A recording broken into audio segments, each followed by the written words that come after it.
Hey hi and welcome, this is Michael from Mike zone. আজকে আমি আপনাদের সাথে শেয়ার করব কীভাবে একটি মাল্টিবোট ইউএসবি পেন ড্রাইভ আপনারা ক্রিয়েট করবেন।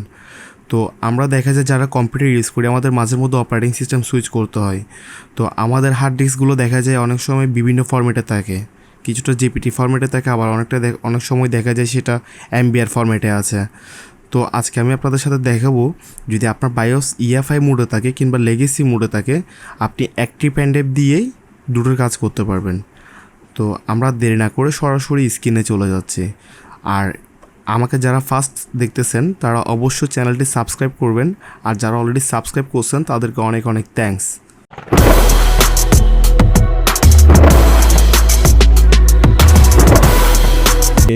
এখন এখানে আমরা উইন্ডোজ কিংবা লিনাক্স যে অপারেটিং সিস্টেমগুলো আমরা বুটেবল করতে চাই সেই অপারেটিং সিস্টেমগুলো আমরা ডাউনলোড করে নিব। আর আমি এর আগের একটা ভিডিওতে দেখিয়েছি কিভাবে অরিজিনাল উইন্ডোজ এবং অফিসের আইএসও ফাইলগুলো ডাউনলোড করতে হয়। আমি ভিডিওর আই বটন এবং ভিডিওর ডেসক্রিপশনে লিঙ্ক দিয়ে দিব, চাইলে আপনারা দেখে আসতে পারেন। এখন আমরা যে সফটওয়্যারটা দিয়ে পুরো কাজটা করব সেটার নাম হচ্ছে গিয়ে WinSetupFromUSB। আমি এটার ডাউনলোড লিঙ্ক ভিডিও ডেসক্রিপশনে দিয়ে দিব, তো আপনারা ডাউনলোড করে নেবেন। ডাউনলোড করে নেওয়ার পর এটার উপর ডাবল ক্লিক করবেন, ডাবল ক্লিক করার পর ইয়েস দিবেন, তারপর এটাকে এক্সট্রাক্ট করবেন।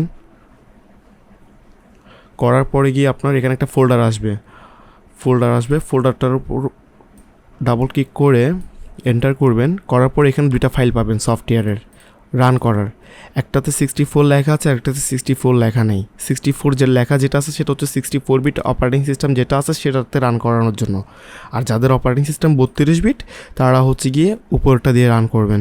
সো আমার অপারেটিং সিস্টেম 64 বিট, আমি আপনার এটা দিয়ে রান করতেছি 64 বিটটা দিয়ে। এটার উপর ডাবল ক্লিক করলাম,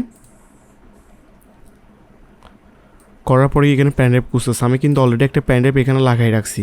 প্যান ড্রাইভ এটা হচ্ছে 16 জিবি একটি প্যান ড্রাইভ। তো এটা আপনারা প্যান ড্রাইভ চাইলে 32 জিবিও লাগাইতে পারেন। 32 জিবি তখনই লাগাবেন যদি আপনার অপারেটিং সিস্টেম দেখা যাচ্ছে অনেক বেশি, 8-10টা অপারেটিং সিস্টেম লিনাক্স সহ আপনি বুটেবল করে রাখতে চাইতেছেন, তখন দেখা যাচ্ছে আপনার কি 32 জিবি প্যান ড্রাইভ লাগবে। তো আমি 16 জিবি লাগাইছি বিকজ আমি এখানে 10 আর 11টা করে দেখাবো মাল্টিবোট।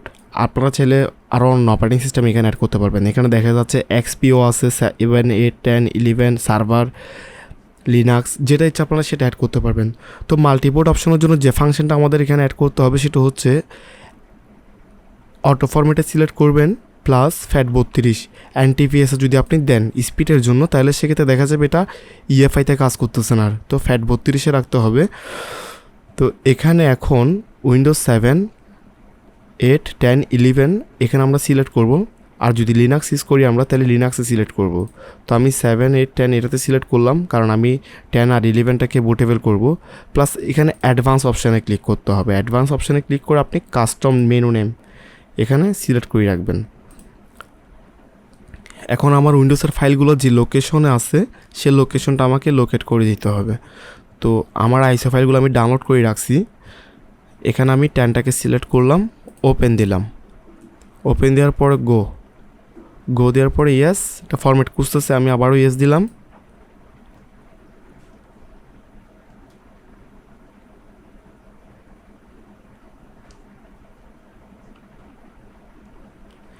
এখানে হচ্ছে মেন কাজ, এখানে 45 সেকেন্ড টাইম দিবে আপনাকে। তো আপনি এখানে কোনো একটা নাম লিখিয়ে দেবেন, আমি লিখে দিলাম Win10। ওকে, এখন বলতেছে ওই বুট মেনুতে কী নেমটা শো করবে আর কি, এটা আমি দিলাম উইন্ডোজ 10। ওকে দিলাম। এখন এটা অটোমেটিকলি বুটেবল করে নেবে। তো আপনারা নিচে এখানে দেখতে পাবেন কত জিবি ফাইল কপি হচ্ছে, এটা আপনারা দেখতে পারবেন।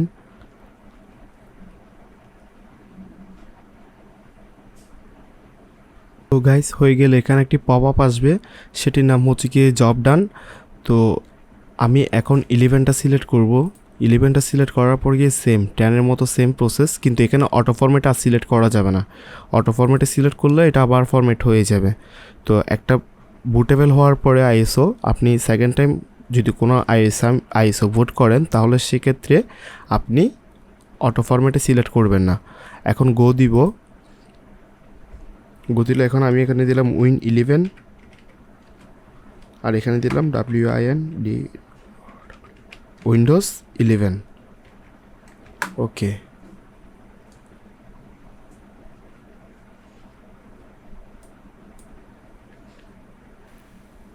তো এখানে একটু টাইম নেবে, আর আমরা প্রসেসিংটা এখানে নিচে দেখতে পারবো। Preparing NT6 boot file, please wait লেখা আছে, আমাদেরকে একটু অপেক্ষা করতে হবে, এটা বুটেবল হয়ে যাবে।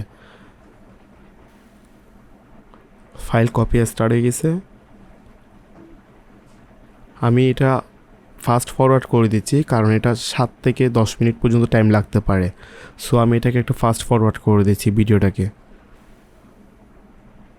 তো গাইস, এখানে আপনার আমাদের বুটেবল প্যানড্রাইভ ক্রিয়েট হয়ে যাওয়ার পরে এরকম পপআপ আসবে, জব ডান। তো জাস্ট এখানে ওকে দিলে হয়ে যাবে। তো এখন আমাদেরটা বুটেবল হয়েছে কি না সেটাও কিন্তু আমরা এটা সফটওয়্যারের মাধ্যমে টেস্ট করতে পারি। তো আমরা প্যানড্রাইভটা এখানে সিলেক্ট করা থাকবে। প্যানড্রাইভটা সিলেক্ট করে থাকার পর আমরা টেস্ট কিউ মেনুতে যাব, জাস্ট গো দিব। গো দিলে এখানে আমরা বুঝতে পারবো যে আপনার এটা ক্রিয়েট হয়েছে কি না হয় না। এখানে একটি পপআপ চলে আসবে।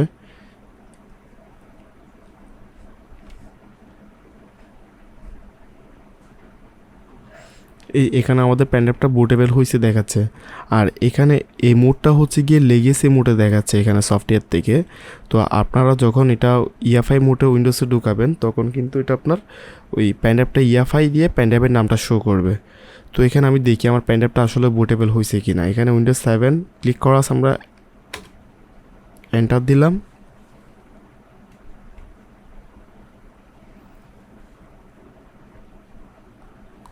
এখানে দেখাচ্ছে আমরা দুইটি অপারেটিং সিস্টেম পাই গেছি, একটা হচ্ছে 10, একটা হচ্ছে 11। ওই যেটা আমরা নাম দিয়েছিলাম নামটা এখানে শো করতেছে। তো গাইস, এভাবে আপনারা মাল্টিবোট প্যানড্রাইভ ক্রিয়েট করতে পারবেন। আর ভিডিওটি ভালো লেগে থাকলে অবশ্যই একটি লাইক দিবেন, কমেন্ট করে আপনার মতামত জানাবেন, আর চ্যানেলটি সাবস্ক্রাইব করতে ভুলবেন না। পরবর্তী ভিডিওর আপডেট পেতে অবশ্যই চ্যানেলটি এখনই সাবস্ক্রাইব করে ফেলুন। Thank you.